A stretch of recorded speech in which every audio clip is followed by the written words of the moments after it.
तो एकरा पर आप सब जुड़ जाई जा, कहे से कि अभी तो ये हाथ गोड़बा और यही से आप सब के हर अपडेट मिलत रही।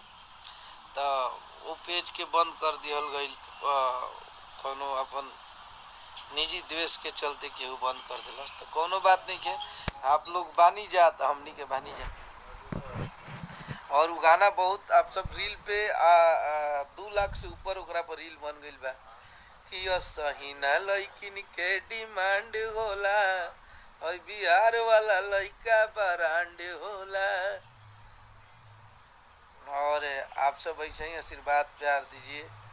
क्या भाई, देखिए सब लोग भाई हैं और हम लोग एक मेहनती इंसान है। आप लोग ऐसे किसी को उल्टा पुल्टा नहीं बोलना है। आप लोग हमारे प्यारे भाई हैं और आप लोग से हम मोहब्बत करते हैं।